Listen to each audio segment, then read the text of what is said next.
тебе дуже гарний віночок. І взагалі ти сьогодні до нас у студію прийшла в національному українському костюмі. Ну, це стилізований костюм. Ну, а сорочка взагалі приголомшлива. Так, дійсно.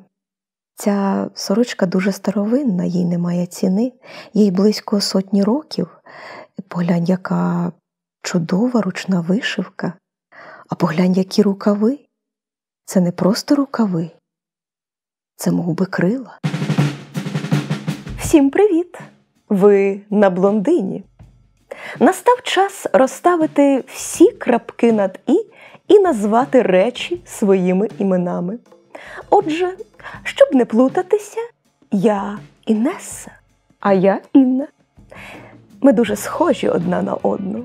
Обидві блондини, але ми зовсім різні. Так, ми абсолютно різні. Я подивилася твоє відео «Міль» і хотіла б зупинитися на ньому детальніше. Ти знаєш, можливо, я за нього б ніколи не взялася, якби не цей зоровий образ – віночок і в ньому міль. Можливо, хтось не знає, але старе прізвисько Путіна – це Міль. Його по-різному називали. Недопалок, бліда Міль, але зараз його частіше всі називають Хуйлом. Так, я думаю, що це дуже влучно підмічено. Хуйло, він і є хуйло. І для відео ми вибрали образ Молі. І ця Міль заповзла у віночок, а виходу вже немає. І це вже не просто український віночок, це можна трактувати як похоронний вінок. І цей зоровий образ мені дуже сподобався. Всім тим, хто ще не бачив відео «Міль», я раджу його подивитися. Посилання буде під цим відео. Так ти вважаєш, що Путін справді імпотент? Так, безперечно. І звідси вся його лють. Він просто переповнений злістю. Адже ні для кого не секрет, що його коханкою була Аліна, знаменита гімнастка. Так, це цікава тема для обговорення. Я вважаю, що для того, щоб проводити цікаво час у ліжку з гімнасткою, треба самому бути гімнастом, чого про Путіна ніяк не скажеш. Який він гімнаст? Можливо, вона якось намагалася його розворушити за допомогою таких своїх гімнастичних снарядів, як м'ячик, скакалка, стрічка. Так, наприклад, цією стрічкою вона могла його душити у ліжку, а скакалкою шмагати. Щось таке на зразок БДСМ-гри. Звісно, вона могла навіть використати булаву.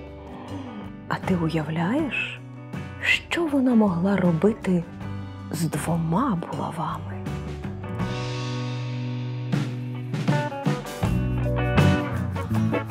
Але, як бачиш, користі це не принесло. Аліна стала марніти, а Путін внаслідок цих гімнастичних змагань у ліжку втратив свою чоловічу силу. Дружина від нього пішла, Аліна теж втратила до нього цікавість. Вона тільки викачувала з нього гроші. Внаслідок цього Путін озлобився на весь світ.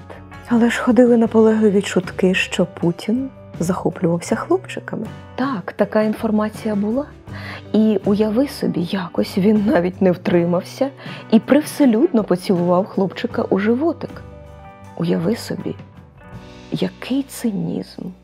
Сьогодні він цілує хлопчиків у животик, а завтра цих же хлопчиків він відправляє на фронт, де ці хлопчики масово гинуть. Але ж росіяни його підтримують.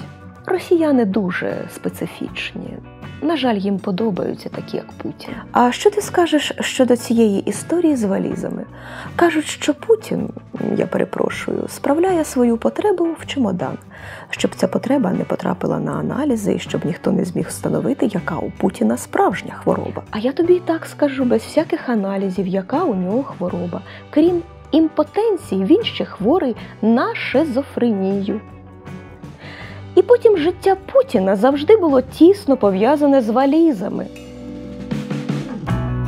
Ось ми бачимо ще молодого Путіна, який так послужливо тягне валізи за своїм начальником.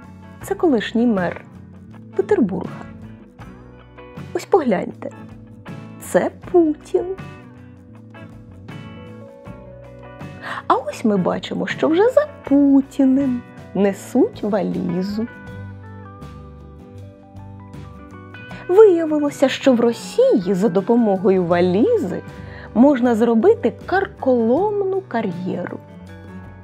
Треба тільки знати, коли і за ким носити валізи. І я вже зараз можу з певненістю сказати, хто буде наступним президентом Росії. Ось він, абсолютно незнайома нам людина. Але саме він зараз носить валізу за Путіним, і саме він має всі підстави стати наступним президентом Росії. Звісно, якщо Росія збережеться, в чому я маю сумніви. Слава ЗСУ! Слава ЗСУ!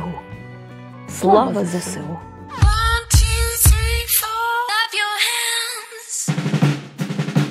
Я чула, що ти даєш уроки української мови на одній із онлайн-платформ. Так, звісно, але і про російську я не забуваю. Просто мій метод викладання полягає у протиставленні української мови російській. І користуючись нагодою, я хотіла б звернутися до росіян на русском. Россияне, учите украинский язык. Вы сейчас массово выезжаете из России, спасаетесь бегством от мобилизации. И когда Россия прекратит свое существование, вы, конечно же, захотите жить в Украине. Но без знания украинского языка вас сюда просто-напросто никто не пустит. Нет, вы, конечно, можете поехать в Казахстан или Грузию, но ведь там придется учить казахский или грузинский язык. Я думаю, что украинский язык вам легче все-таки выучить. После победы Украины над Россией Украину будут отстраивать. В Украину приедут множество иностранных специалистов и будут учить украинский язык, а русского не будет.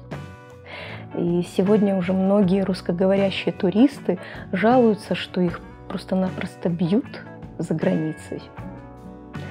Я готова вам открыть секрет произношения таких неподъемных для вас слов, как «поляныця», «залізниця», «полуниця», «нісенітниця».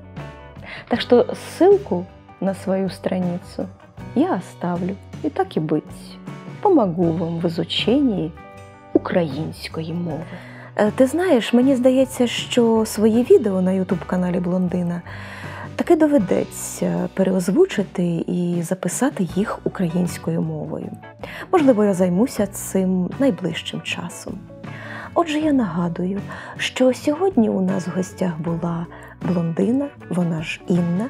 Всім, хто хоче займатися вивченням української мови, раджу звертатися до Інни.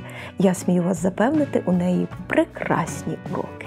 До речі, я також займаюся викладанням сценічної мови з усіма нюансами орфоепії, дикції, постановкою голосу, голосоведенням, постановкою дихання. Можливо, хтось з вас захоче стати, не дай Боже, актором чи телеведучим, відкрити свій канал на Ютубі чи стати блогером.